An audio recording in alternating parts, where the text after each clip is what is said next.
सरकार ने अपना पक्ष किसानों के सामने रख दिया है। ये तीनों बिल किसान विरोधी नहीं है।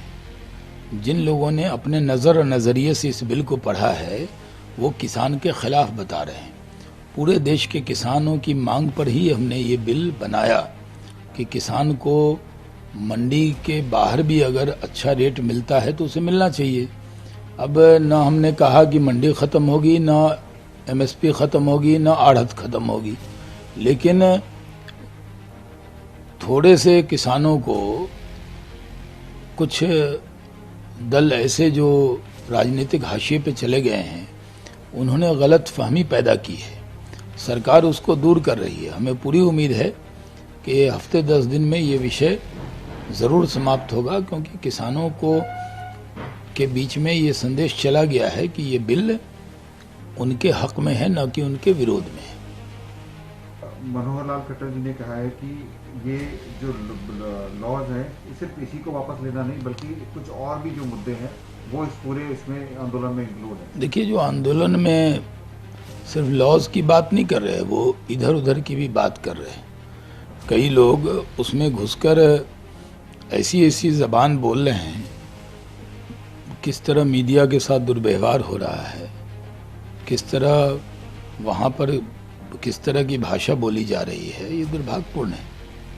आप पहले किसान के लोग जो किसान हैं वो कहते थे कि हम शांतिपूर्ण तरीके से बैठे, लेकिन वो धीरे धीरे चीज़ें समझ में आ रही है कि इसके पीछे और क्या बात है। जब बिल के बारे में और सब कुछ बता दिया गया तो फिर धरना क्यों जारी है।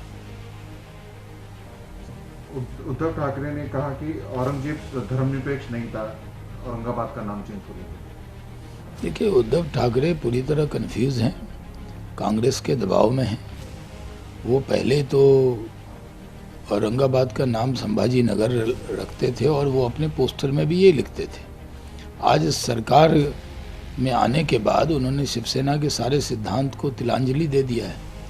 वो कांग्रेस के डर से एक कदम भी आगे चलने को तैयार नहीं है, और उसमें वो औरंगाबाद का नाम, औरंगजेब का नाम, ये सब लेकर वो इस चर्चा को दूसरी दिशा देना चाहते हैं।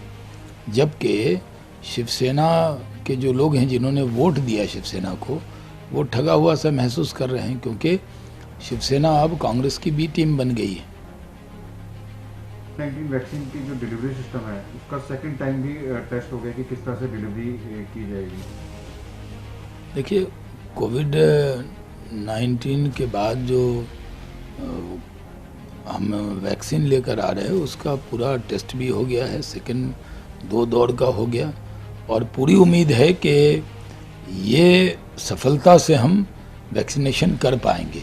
हमारी सरकार कोरोना से लड़ने में पूरे दुनिया में अग्रणी रही है, तो वैक्सीनेशन में भी हम पूरी दुनिया में ये संदेश देंगे कि भारत सक्षम है अपने लोगों को वैक्सीन लगाने में।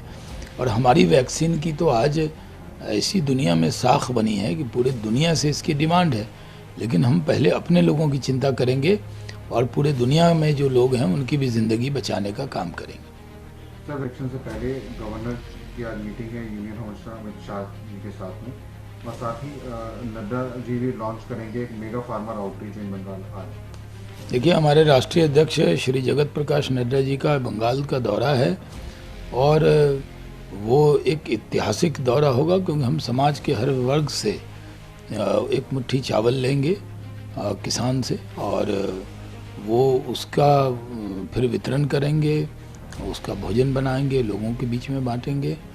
और राष्ट्रीय अध्यक्ष जगत प्रकाश नड्डा जी के दौरे से बंगाल में बहुत उत्साह का वातावरण है, और पूरी उम्मीद है कि ये उनका दौरा सफल रहेगा। बंगाल में भारतीय जनता पार्टी जुल्म ज़्यादती के ख़िलाफ़ मजबूती से खड़ी है, और हमारे लोगों को कोई डरा नहीं सकता।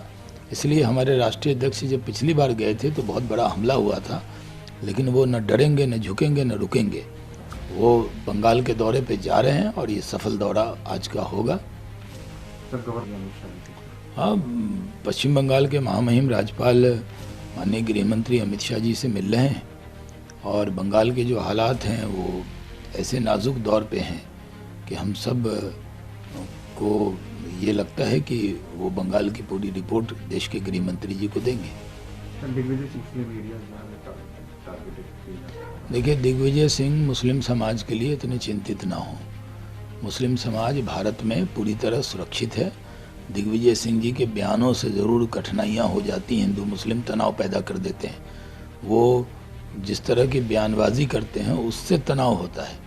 नहीं तो आज भी मैं कहता हूँ कि भारत में जितना माइनॉरिटीज़ के लोग यहाँ सुरक्षित हैं, दुनिया में इसकी कोई मिसाल नहीं है। भारत के मुसलमानों के लिए भारत से अच्छा देश, हिंदू से अच्छा दोस्त, नरेंद्र मोदी जी से अच्छा नेता नहीं मिल सकता। भारत से अच्छा संविधान नहीं मिल सकता, जो सबको सुरक्षित रखता है, सबको बराबरी देता है। इसलिए दिग्विजय सिंह जी को ज़्यादा इसमें चिंता नहीं करना है। वो कांग्रेस की चिंता करें, कांग्रेस की हालत ऐसी क्यों हो गई है।